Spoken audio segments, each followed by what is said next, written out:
නාමනේ අයියා මොකෝ කඩේ දිහාම ලං ඉන්නේ තේ එකක් අපොන්න යන්නේ ඉනෝ මේ තේ බොණ්ඩ නෙමෙයි බං අර බලපන් ඇතුලේ කවුද ඉන්නේ කියලා කවුද කොයි සමිතියේ සභාපති ලේකම් ඈ බලපන් උන් දෙන්නයි ගමට වැඩකුත් නැහැ සමිතියකට වැඩකුත් නැහැ උඹ දන්නවනේ ඒක ඉතින් ආයෙ මං වගේ දැනුම් තේරුම් තියෙන පුද්ගලෙක් මොකෝ ඕගොල්ලෝ දන්නේ මං දන්නවා සීන්නේ මොකද මං දන්නවා සීන්නේ මේ උන්ට කරන්න ඕන හොඳ වැඩක් මම දැන් කඩේ ඇතුළට ගිහිල්ලා මුදලාලිව කයියට අල්ලගෙන ඕකුන් දෙන්නගේ පැටිකිරිය දිගාරන ඕකුන් දෙන්නට ඇහෙන්නත් එක්කම ඩාවිලේ මා දෙන්න සපෝට් එක ඔව් මම දෙන්න සපෝට් එක උඹට පුළුවන්ද මට පුළුවන් හරි උඹ එහෙනම් මම දැන් ඇතුළට ගිහලා මුදලාලිත් එක්ක කයිය ගාන ගමන් අරුන් දෙන්නට සේෆ් එකේ බයිනවා උඹට තියෙන්නේ කියන හැම එකටම සහතික ඇත්ත කියලා මට සපෝට් එකක් දෙන්න හරිද එතකොට උන්මුණක් දැනගන්නවා මටත් කට්ටි ඉන්නවා කියලා හරි මේ මොකද කියන්න තියෙන්නේ සහතික ඇත්ත කියලා විතරයි බං කියන්න තියෙන්නේ තේජමු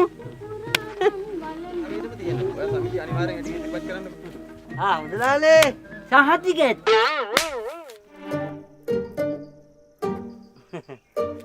මුදලාලේ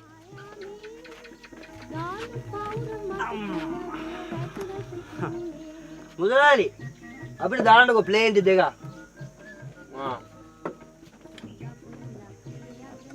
මුදලාලි මේ අපේ ගන්නන් ජීවිතේට දියුණු කරන්න හම්බෙන්නේ නැහැ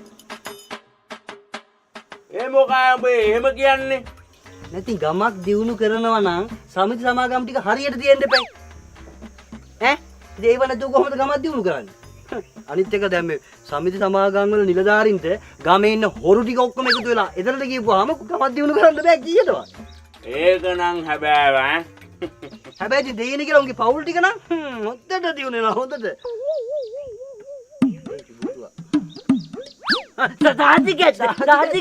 සාතිකැත්ත මූට තේරෙනවා අනිත් උන්ට තේරෙන්නේ නැහැ උක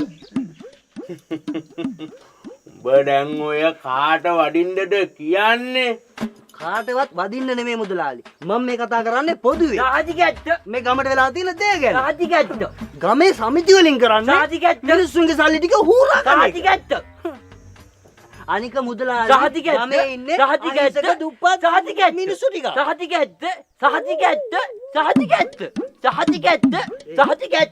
මොකද්ද ඒ කරන්නේ? මුදලාලි පොඩ්ඩක් ඉන්න ටක් ගාලා එනවා ඈ. යමු දුරුව. මොකද්ද බුරු කරන්නේ? යන්නේ මම මොනවද කරේ? මොකද්ද කරේ කියන්නේ ඔබ මේ පැන පැන කියන්නේ යන්නේ? ඉතින් අනේ ඔයාලට සපෝට් එකකට එක්කනේ හිම් මං අතින් දාලා කිව්වේ. බම්බුව සපෝට් එක.